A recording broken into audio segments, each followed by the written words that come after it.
आप सभी को मेरा नमस्कार। आज हम शुरू करने जा रहे हैं अपनी ट्रिपल सी बुक का chapter number 6 introduction to internet WWW and web. देखिए, आप सभी को लग रहा होगा कि हम लोगों ने प्रीवियस लेक्चर में केवल चैप्टर नंबर 3, 4, 5 का एक ही पार्ट कवर किया है। देखिए, उस पार्ट के अंदर हम लोगों ने चैप्टर नंबर 3, 4, 5 का थियोरेटिकल पार्ट कवर किया था। उसके अलावा बचा हुआ प्रैक्टिकल पार्ट केवल और केवल प्रैक्टिकल की मदद से ही कवर किया जा सकता है। इसीलिए आज हम लोग सीधा डिस्कस करने वाले हैं अपने चैप्टर नंबर 6 को। चैप्टर नंबर 6 के अंदर सभी चीजें इंटरनेट से जुड़ी हुई है। यहाँ पे आप लोगों को जानने को मिलेगा कि इंटरनेट क्या होता है, किस तरीके से काम करता है, साथ ही साथ इंटरनेट कहाँ से शुरू हुआ था, कब शुरू हुआ था, ये सारी चीजें। आइए शुरू करते हैं डेफिनेशन ऑफ इंटरनेट से। फर्स्ट लाइन के अंदर लिखा हुआ है, internet is a network of networks which enables us to interact and communicate with each other। इसका सीधा सा मतलब ये है कि इंटरनेट बहुत सारे छोटे-छोटे नेटवर्क्स का एक बड़ा नेटवर्क है, यानी कि जाल है, जो कि हम लोगों को हेल्प करता है एक दूसरे के साथ में जुड़े रहने के लिए और साथ ही साथ एक दूसरे से बातचीत करने के लिए। इंटरनेट जो होता है, वो दो वर्ड्स के कॉम्बिनेशन से बना है। पहला है इंटर, जिसका मतलब होता है इंटरकनेक्टेड, और दूसरा होता है नेट। नेट का मतलब नेटवर्क, यानी कि एक ऐसा नेटवर्क जिसके अंदर बहुत छोटे छोटे नेटवर्क्स को एक दूसरे के साथ में जोड़ा गया हो, उसको हम लोग यहाँ पे इंटरनेट के नाम से जानते हैं।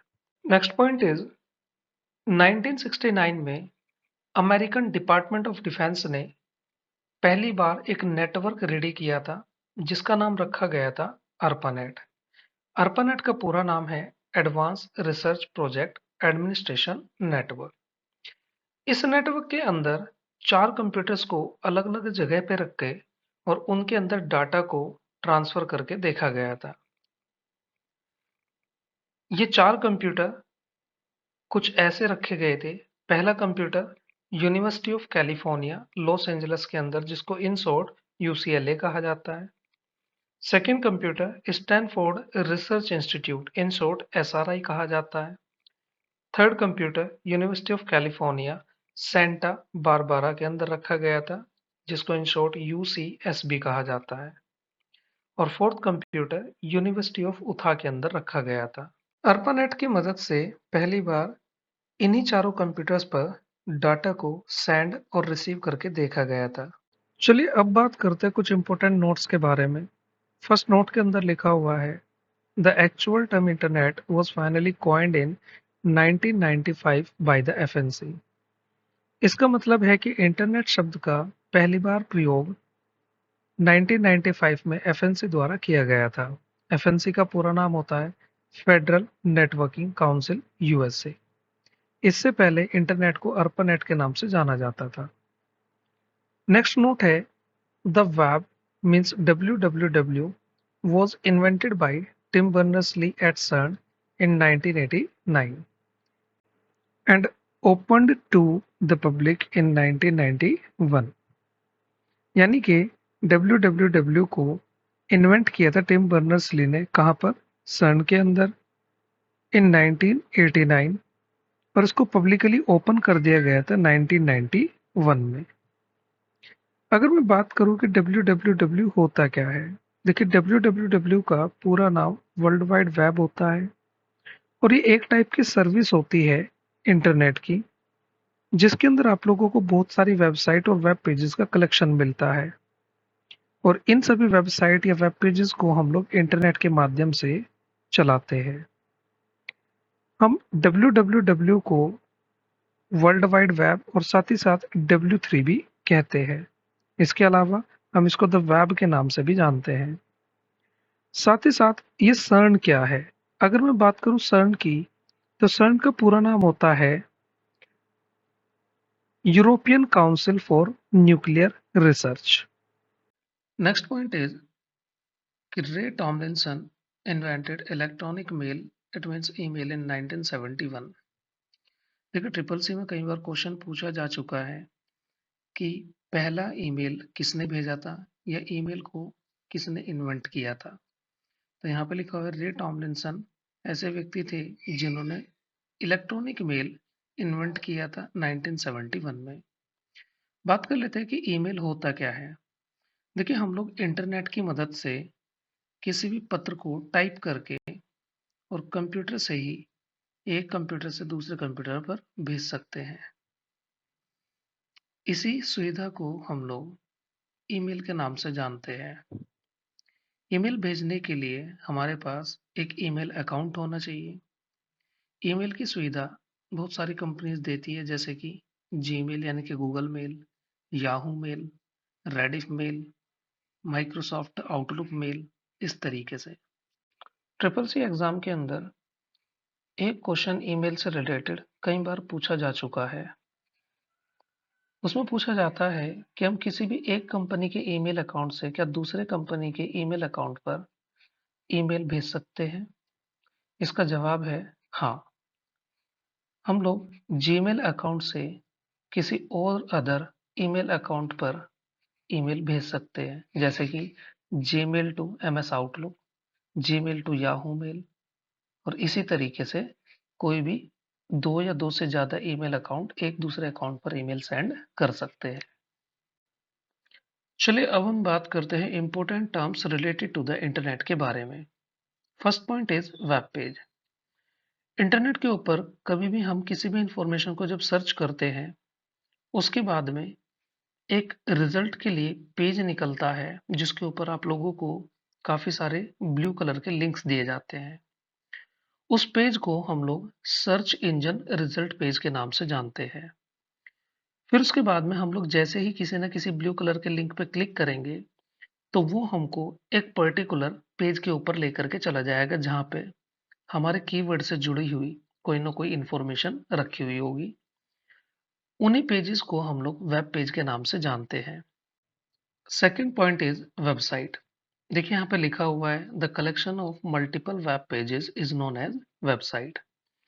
इसका मतलब है कि जब भी आप इंटरनेट के ऊपर वेब पेजेस को देखते हो, तो वो वेब पेजेस सिंगल सिंगल होते हैं, लेकिन अगर ऐसे सिंगल सिंगल वेब पेजेस को हम लोग इकट्ठा करके ग्रुप बना ले, तो उसको हम लोग वेबसाइट के नाम से जानते हैं। जैसे कि एक नॉर्मल सा एग्जांपल हम लोग ले लेते हैं, सरकारी रिजल्ट डॉट कॉम। सरकारी रिजल्ट डॉट कॉम एक वेबसाइट है जिसके ऊपर बहुत सारे वेब पेजेस देखने को मिलते हैं। उन वेब पेजेस को एक्टिव करने के लिए हम लोगों को वहां पे बहुत सारे ब्लू कलर के लिंक दिए जाते हैं, और उन्हीं लिंक पर क्लिक करके हम किसी भी पर्टिकुलर वेब पेज पर यानी कि अपने इंफॉर्मेशन पर जा सकते हैं। Next point is home page. जैसे कि यहाँ पे लिखा हुआ है the first page of every website is known age home page. इसका मतलब है कि हम लोग इंटरनेट के ऊपर जितनी भी वेबसाइट्स देखते हैं, उन सभी का जो पहला पेज होता है उसको हम लोग होम पेज के नाम से जानते हैं। एक और चीज कि जब भी हम कभी भी कोई वेबसाइट डिजाइन करते हैं, तो उसके फर्स्ट पेज को यानी कि होम पेज को हम लोग ज्यादातर index.html के नाम से सेव करते हैं। Next is HTML। देखिए, HTML जो होती है वो एक कोडिंग लैंग्वेज होती है जिसका पूरा नाम होता है हाइपर टेक्स्ट मार्कअप लैंग्वेज, और इसको हम लोग इस्तेमाल करते हैं वेब पेजेस को डिजाइन करने के लिए। Next point is browser. Browser कुछ स्पेशल टाइप के सॉफ्टवेयर या कह सकते हैं एप्लीकेशन सॉफ्टवेयर होते हैं जो कि हम लोग इंटरनेट को चलाने के लिए इस्तेमाल करते हैं। जैसे कि आज के टाइम में काफी सारे फेमस ब्राउजर्स हैं, Google Chrome, Microsoft Edge, Mozilla Firefox, etcetera. Next point is www।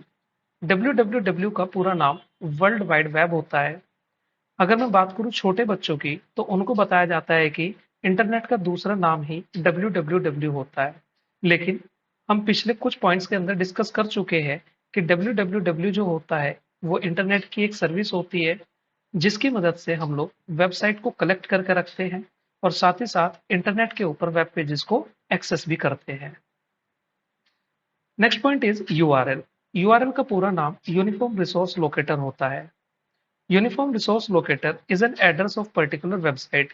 यानी कि इंटरनेट के ऊपर अगर कोई भी वेबसाइट है, तो उसकी जो प्रॉपर एड्रेस होगा उसको हम लोग यूआरएल के नाम से जानते हैं। जैसे कि यहाँ पे नीचे एग्जाम्पल में लिखा हुआ है कि किसी भी वेबसाइट का यूआरएल कुछ इस तरीके से दिखाई देता है। सबसे पहले वहां पे आप लोगों को प्रोटोकॉल देखने को मिलता है, देन उसके बाद में कॉलन, डबल फॉरवर्ड स्लैश, उसके बाद में वेबसाइट का नाम, देन उसके बाद में डायरेक्टरी, सब डायरेक्टरी, देन उसके बाद में लास्ट में फाइल का नेम देखने को मिल जाता है।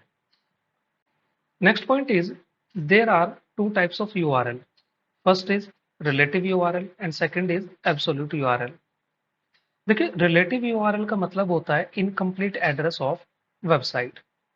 इसको हम लोग पार्शियल यूआरएल के नाम से भी जानते हैं। वहीं अगर मैं बात करूं एब्सोल्यूट यूआरएल की, तो ये होता है complete address of any website. Next हम लोग बात करते हैं प्रोटोकॉल्स के बारे में। देखिए, आप लोगों को मैंने अभी थोड़ी देर पहले बताया था कि यहाँ पे जब भी हम किसी यूआरएल के बारे में डिस्कस करते हैं या यूआरएल को हम लोग देखते हैं, तो यूआरएल में सबसे फर्स्ट पार्ट आप लोगों का प्रोटोकॉल ही होता है। प्रोटोकॉल्स होते क्या है? The rules and regulations followed by the user during using internet are known as protocol. देखिए, जिस तरह आप लोगों को ट्रैफिक में चलते हुए ट्रैफिक रूल्स को फॉलो करना होता है, बिल्कुल उसी तरह इंटरनेट को भी एक्सेस करते हुए आप लोगों को इंटरनेट के कुछ प्रोटोकॉल्स को फॉलो करना होता है। जैसे कि HTTP यानी कि hyper text transfer protocol, FTP file transfer protocol and SMTP simple mail transfer protocol etcetera.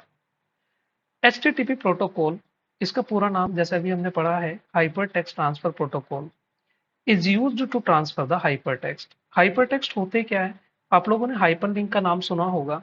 जो आप लोगों का हाइपरलिंक होते हैं वो ब्लू कलर के होते हैं, और जो उनका टेक्स्ट होता है उन्हीं को हम लोग हाइपरटेक्स्ट के नाम से जानते हैं। Next is file transfer protocol. File transfer protocol is used to transfer binary and text files. यानी कि इंटरनेट के माध्यम से जब भी हम कभी भी किसी भी टाइप की फाइल जैसे कि बाइनरी फाइल या टेक्स्ट फाइल को ट्रांसफर करते हैं, तो उस टाइम पर हम लोगों को FTP का यूज करना होता है। Next is telnet. टेलनेट का पूरा नाम होता है टेली कम्युनिकेशन नेटवर्क, और इसका इस्तेमाल किया जाता है किसी दूर रखे हुए कंप्यूटर को लॉग इन करने के लिए, यानी कि इस्तेमाल करने के लिए। जैसे कि मान लीजिए कि आपका एक कंप्यूटर घर पे है और आप लोग अभी ऑफिस में हो और आप चाहते हो कि अपने घर वाले कंप्यूटर से कोई भी फाइल अपने ऑफिस वाले कंप्यूटर पे सेंड करना, या कह सकते हैं कोई भी अपना काम जो है ऑफिस से घर वाले कंप्यूटर पे करना चाहते हो, तो उसके लिए आप लोगों को टेलनेट यानी कि टेलीकम्युनिकेशन नेटवर्क प्रोटोकॉल का इस्तेमाल करना होगा। Next is TCP IP. TCP IP का पूरा नाम होता है transmission control protocol internet protocol. ये कंप्लीट पैकेज होता है जिसके अंदर आप लोगों को काफी सारे प्रोटोकॉल्स देखने को मिलते हैं। Next is UDP. UDP means user datagram protocol. It is used to transfer data between two computers, and it is an unreliable protocol offering no guarantee for data delivery. इसका मतलब है कि यूडीपी भी एक डाटाग्राम प्रोटोकॉल होता है जो कि दो कंप्यूटर्स के बीच में डाटा को ट्रांसफर करने के लिए इस्तेमाल किया जाता है, लेकिन ये अनरिलायबल प्रोटोकॉल होता है क्योंकि इसके अंदर डाटा को कंप्लीटली ट्रांसफर करने की यानी कि डिलीवर करने की कोई गारंटी नहीं दी जाती। डाटा कंप्लीटली ट्रांसफर हो भी सकता है और नहीं भी हो सकता।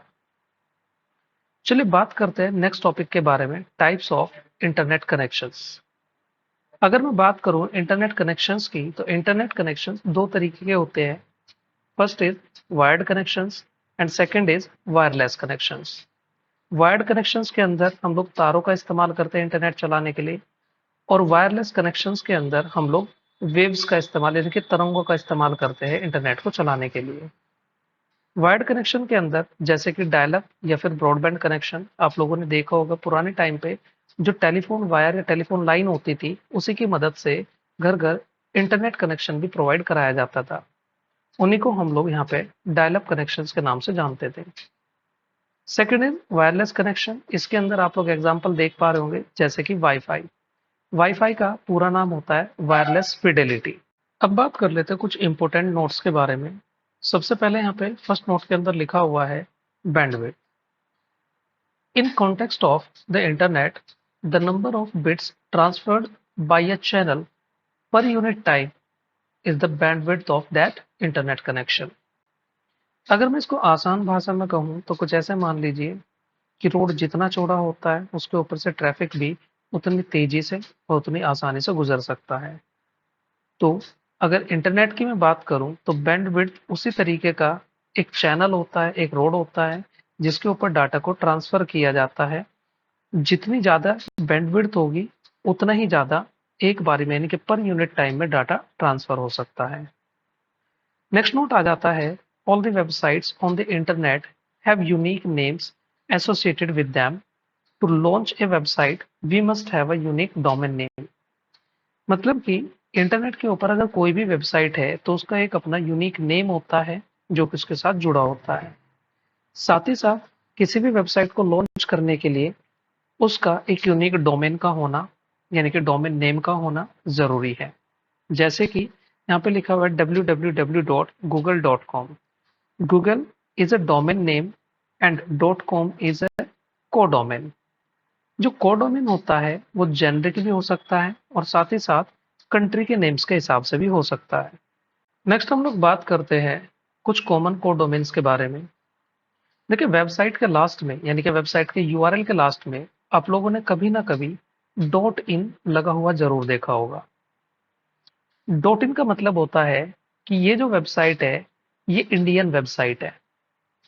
इसी तरह अगर किसी और कंट्री की वेबसाइट होगी जैसे कि अमेरिका की होगी तो उसके लास्ट में आप लोगों को डॉट यूएस, या यूनाइटेड किंगडम की होगी तो डॉट यूके, या इसके अलावा पाकिस्तान की होगी डॉट पीके, इसके अलावा जापान की होगी तो डॉट जेपी। इस तरीके के कोडोमेन देखने को मिल जाते हैं।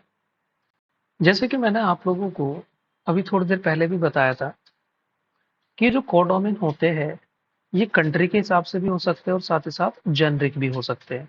तो कुछ जेनरिक कोडोमेन भी देख लेते हैं जैसे कि डॉट जीओवी। डॉट जीओवी का मतलब होता है कि जो भी पर्टिकुलर वेबसाइट के लास्ट में आप लोगों को डॉट जीओवी मिलेगा वो किसी न किसी गवर्नमेंट एजेंसी की वेबसाइट है। अगर यूआरएल के लास्ट में आप लोगों को डॉट नेट देखने को मिलता है तो इसका मतलब वो नेटवर्क ऑर्गेनाइजेशन है। Dot ORG means non profitable organisation. जैसे कि आप लोगों ने कभी ना कभी सुना होगा ऑर्फनेज मतलब अनाथालय। कोई ऐसी वेबसाइट जो किसी अनाथालय की है जिसका काम पैसे कमाना नहीं है, उनके लास्ट में हम लोगों को ज्यादातर डॉट ओआरजी देखने को मिलता है। It means non profitable organisation. अगर कोई एजुकेशनल वेबसाइट है लाइक सीसीएस यूनिवर्सिटी की वेबसाइट है तो आप लोगों को वहां पे डॉट ईडीयू देखने को मिलता है यानी कि एजुकेशनल वेबसाइट। इसके अलावा डॉट कॉम एक कॉमर्शियल वेबसाइट होती है। साथ ही साथ डॉट एमआईएल ये मिलिट्री या फिर डिफेंस की वेबसाइट्स होती है। चलिए अब हम डिस्कस करने जा रहे हैं एक काफी इंपॉर्टेंट टॉपिक के बारे में जिसका नाम है टाइप्स ऑफ कंप्यूटर नेटवर्क। देखिए ये आप लोग अच्छे तरीके से जानते हैं कि इस पूरी दुनिया के अंदर हम लोग अपने कंप्यूटर्स को इंटरनेट से जोड़ करके कहीं से भी कोई भी इंफॉर्मेशन शेयर कर सकते हैं। लेकिन इन नेटवर्क के भी अपने कुछ अलग अलग टाइप्स होते हैं। आज हम इसी के अंदर वो सारे टाइप्स डिस्कस करने वाले हैं। हमारे पास टोटल 4 टाइप्स के नेटवर्क्स होते हैं। सबसे पहले यहाँ पे लैन होता है। लैन का पूरा नाम local area network. Second is man. Man का पूरा नाम होता है metropolitan area network. Third is when, wide area network. And fourth is pan, personal area network. अगर मैं बात करूं इनके मीनिंग्स की, लोकल एरिया नेटवर्क जो होता है वो काफी छोटा नेटवर्क होता है। जैसे कि किसी स्मॉल एरिया के अंदर लाइक बिल्डिंग और सोसाइटी के अंदर। जो मैन होता है वो एक मेट्रोपॉलिटन एरिया नेटवर्क होता है जैसे कि किसी सिटी के अंदर हो जाएगा या टाउन के अंदर हो जाएगा। वाइड एरिया नेटवर्क सबसे बड़ा नेटवर्क होता है जो कि वर्ल्ड वाइड कंट्री वाइड फैला होता है। Fourth is pan. Pan is personal area network और ये नेटवर्क सबसे छोटा नेटवर्क होता है जैसे कि किसी एक हाउस के अंदर, घर के अंदर या रूम के अंदर। बात करें ओनरशिप की कि किस नेटवर्क की ओनरशिप किसके पास होती है, तो देखिए पैन जो होता है वो एक पर्सनल एरिया नेटवर्क होता है जो कि बिल्कुल प्राइवेट होता है। इस नेटवर्क को कुछ ऐसे मान लीजिए जैसे कि हमारे पास में एक फोन है, उस फोन से हम लोगों ने अपने हेडफोन यानी कि ब्लूटूथ हेडफोन को कनेक्ट किया हुआ है। साथ ही साथ स्मार्ट वॉच को भी कनेक्ट किया हुआ है। इस टाइप के छोटे नेटवर्क्स को हम लोग पैन यानी कि पर्सनल एरिया नेटवर्क कहते हैं। वहीं जो आप लोगों का लैन होता है, लोकल एरिया नेटवर्क, मैंने इसको बताया कि जैसे किसी बिल्डिंग के अंदर या किसी सोसाइटी के अंदर, और ये भी प्राइवेट ही होता है, यानी कि इसकी ओनरशिप भी प्राइवेट ही होती है। ओनरशिप का मतलब है कि इन टाइप के नेटवर्क पे किसका पूर्णतः अधिकार होता है। नेक्स्ट आ जाता है मैन। मैन मतलब मेट्रोपॉलिटन एरिया नेटवर्क, और ये नेटवर्क प्राइवेट या फिर पब्लिक दोनों ही प्रकार के हो सकते हैं। नेक्स्ट आ जाता है वैन। वैन मीन्स वाइड एरिया नेटवर्क, और ये भी प्राइवेट और पब्लिक दोनों ही प्रकार के हो सकते हैं। बात करते हैं इसके डिजाइन के बारे में। देखिए, आप लोगों को अच्छे से पता है कि नेटवर्क के अंदर जितनी ज्यादा डिवाइसेस जुड़ी होंगी, उस नेटवर्क के डिजाइन जो है वो उतना ही ज्यादा कॉम्प्लिकेटेड या डिफिकल्ट मिलने वाला है। वहीं जितनी कम डिवाइसेस होंगी, वो नेटवर्क उतना ही ईजी होगा। अगर मैं बात करूं पैन और लैन की, तो दोनों का डिजाइन जो है वो काफी इजी होता है। लेकिन मैन और वैन की, तो इनके अंदर जो आप लोगों का डिजाइन होगा नेटवर्क का, वो काफी ज्यादा डिफिकल्ट और कॉम्प्लिकेटेड होगा। नेक्स्ट हम लोग बात करते हैं स्पीड की। देखिए, आप लोगों को अच्छे से पता है कि जितना कम ट्रेवल करोगे, या कह सकते हैं जितनी कम डिस्टेंस कवर करोगे, उतना ही टाइम आप लोगों को कम लगने वाला है। और जितना ज्यादा डिस्टेंस कवर करोगे, उतना ही टाइम आप लोगों को ज्यादा लगने वाला है।